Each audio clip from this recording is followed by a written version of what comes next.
Okay.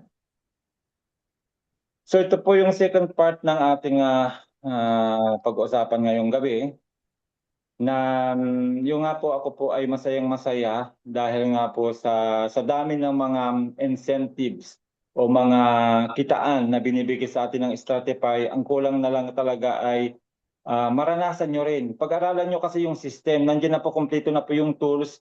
Hindi na kayo mahirapan ngayon kasi nga nung kami nagsisimula, trial and error talaga. Kinakapapa namin kung paano ba makukuha itong mga bonus na ito, itong mga commission na ito, itong mga incentive na ito. Ngayon, alam na namin kung paano kuhanin, kung kaya tinuturo na namin sa inyo at kayo na lang po yung mag-i-execute kung paano nyo siya tatrabahuhin. Ako po, pag mula nung nakita ko po yung ganda ng kitaan nito, lalo yung 10-level depth profit sharing lot commission na ini-enjoy ko na po every week, kumikita po ako dyan ngayon ng $700 a week na wala akong ginagawa, laway lang ang puhunan. So, yun po yung gusto kong maranasan ninyo. Pero yan po ay nakadepende sa sipag na gagawin nyo. Kasi nung nagsimula ako nung September 27 ako nagsimula dito as a super pioneer, kami po yung kauna-unahan talaga na naka-join dito. Trinabaho ko na talaga kasi nga in my 31 years nga po in my experience, in my multi-level marketing career, ngayon lang ako nakakita ng ganito kagandang negosyo na walang kahirap-hirap. Bakit ko nasabing walang kahirap-hirap? Unang-una, wala tayong package na bibilin. Wala tayong monthly subscription. Wala tayong annual subscription kagaya ng ibang company. Sa ibang company, pag hindi mo na maintain yung pag-subscribe mo monthly, mawawala ang commission mo. Tama ba ako, Ma'am Risa? Dito hindi. Wala pong ganon.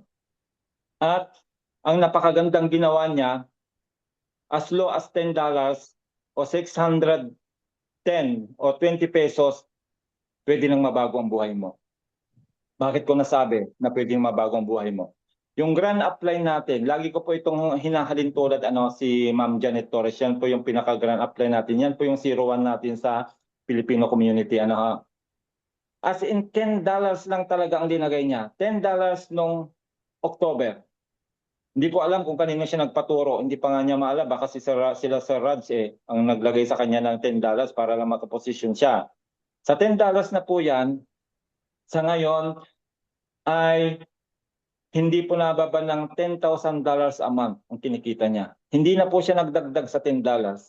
Tapos, doon sa kinikita niya, nadagdagan niya yung kapital niya hanggang sa umabot na po ngayon ng kulang-kulang $5,000 yung kapital niya. Galing doon sa $10 na kinita niya. Nakita niyo ho, kung gaano kaganda yung negosyo natin, na sa $10 na yan, pwedeng mabago ang buhay ninyo. Pero meron tayong trabahong gagawin. I-share yung business. I-share yung napakagandang opportunity na binigay sa atin.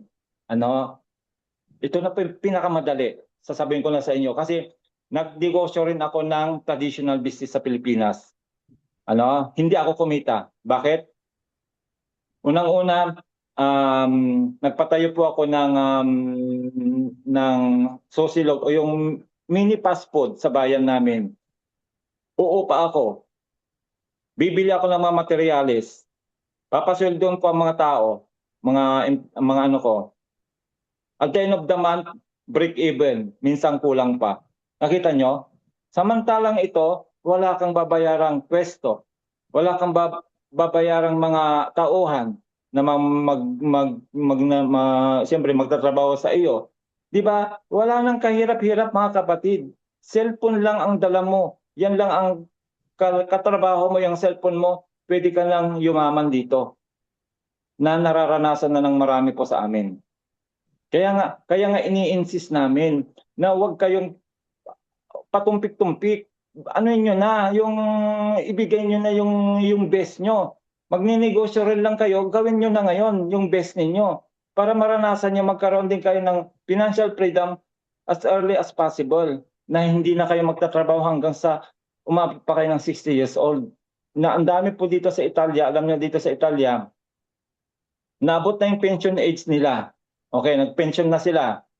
Pero dahil mataas ang standard of living dito sa Italia, yung pinipensyon nila kulang doon sa binabayad nilang bahay. Kasi nga, mostly po ng Pilipino dito, hindi naman nakakabili ng bahay. Dahil mahirap pong bumili ng bahay dito, maraming requirements. So yung mga yon, mga senior citizen na yon, yung pension nila halos kulang pa doon sa ano nila doon sa ginagastos nila monthly. Tapos magpapadala pa sa Pilipinas. So, at the end of the day, magtatrabaho uli sila. Tatrabaho uli. Kahit ugod-ugod na, tatrabaho pa kasi walang ipon eh.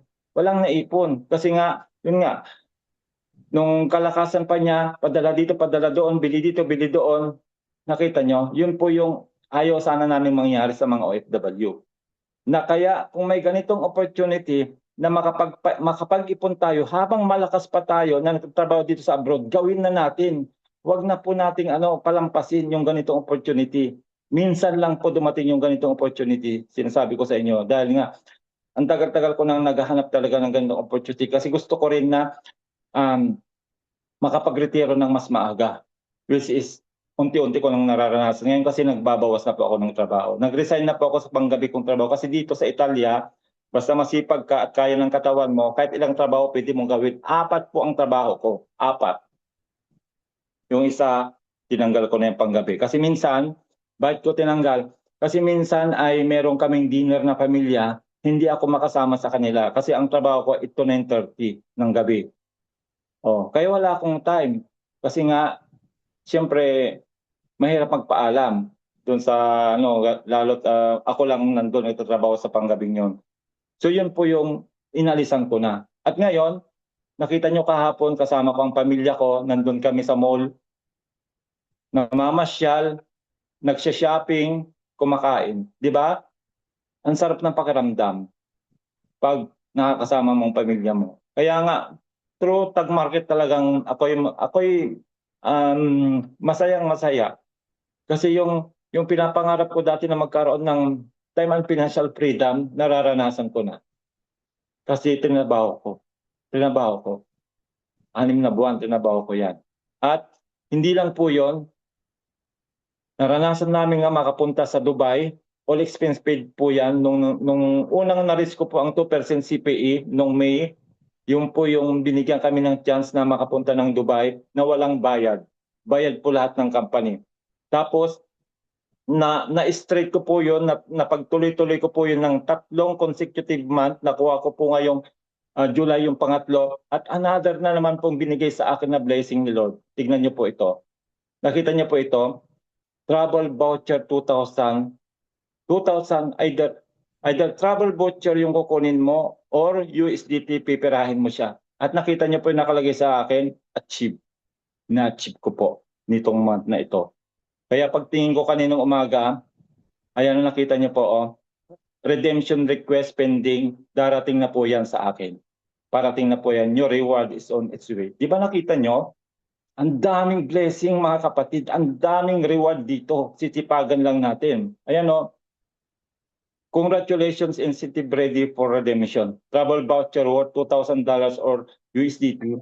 Within 3 consecutive months to unlock a premium travel voucher or USDT equivalent once a year. Once a year lang po yan. Siyempre, kahit na magtuloy-tuloy ko po yan makukuha, pero minsan lang po ibibigay. Pero next year, halimbawa, nakakuha na naman ako ng 3 sunod-sunod na CPA, another makukuha ko na naman to. Ayan po yung terms and conditions kung paano makukuha. Requirements, minimum of 50,000 new deposits in entire network. 50-50 rule excludes direct deposits. Hindi po kasama yung direct deposit kasi yung direct deposit ay naka-count po yan doon sa 1% CPA. Kaya yung second level up to down, doon po yung ika-count yung 50,000. Then nakita niyo po dito,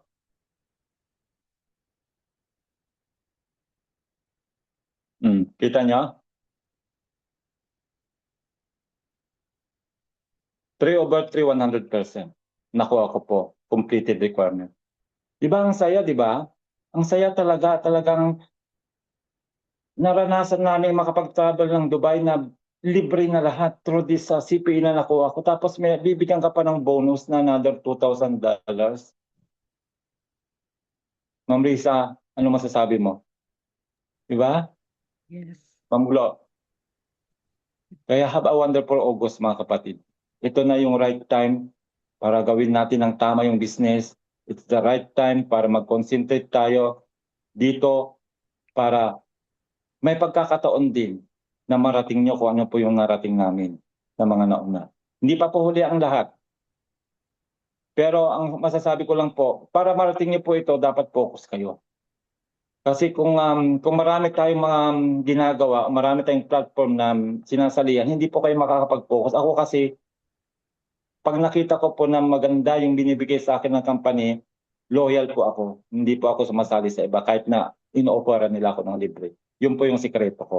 Kaya kung gusto nyo rin marating ito, I hope na magaya nyo rin kung ano yung ginawa ko. Yun lang po, Ma'am Gloma, Ma'am Lisa, at God bless po sa ating lahat. Pwede na po tayo mag-question and answer. Back to you po, Ma'am Lisa. Wow, grabe, grabe. Thank you, Coach. Grabe. Wala na po ako masasabi, Coach. Wala na, finish na. Wala na, finish na talaga ang laban. Congratulations, Coach, kasi na-checkan nyo na yung plane ticket. Ayan, mamaya makikita na namin yung kikinang-kinang sa kamay ni Coach na Rorex. Hindi ko na masabi ng tama, nabubulol na ako sa Rorex na yan. Grabe. Hinihingal ako na gusto kong ma-absorb. Sabi ko kanina, namnamin natin yung i-share ni Coach na ah, good news, pero parang hindi ko na makayanan kasi tinitingnan ko yung mga numbers, hindi ko na alam basahin yung mga numbers. Pinapa-convert sa akin ni Coach, sabi ko, di ko naman alam basahin yung mga numbers na ito. But guys, wag po kayong maghinayang kasi sabi nga ni Coach, hindi pa naman huli ang lahat. We have to congratulate yourself. First, congratulate yourself. Bakit? Nandito po kayo sa tamang platform. And second, yung times 24, at least andun pa rin po tayo, di ba? Tama. Andun pa rin po tayo. Times 24, malaki din po yun.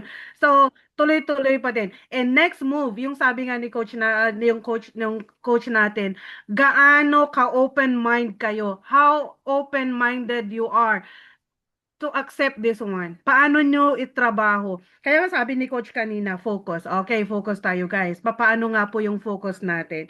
So, yung mga kasama ko dyan or yung mga kasamahan, mga yung nagbabaka-baka-baka dyan. Baka ganito, baka ano, baka yung mga baka-baka nyo na yan, tanggalin nyo na po yan. Extra luggages nyo na, tanggalin nyo na po yan. Kasi patunay yung mga coaches natin dito. Nakikita natin sila. Nakikita natin yung mga buhay na nai-experience na nila. Pag-post pa nga lang ni Coach Eddie, sabi ko sa inyo, na-amaze talaga ako. Pag-post niya nga pa nga lang yung mga earnings niya, sabi ko, oh my goodness, ganito yung mga earnings na gusto ko. Pero hindi lang naman natin ganun lang.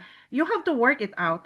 Paano natin i-work out, nasa sa atin na po yun. Kasi tinuturo naman ng mga coaches paano gawin. So, nasa sa atin na po yan, guys. We know all the good news. Now we know how to do that. Nasa sa atin na po.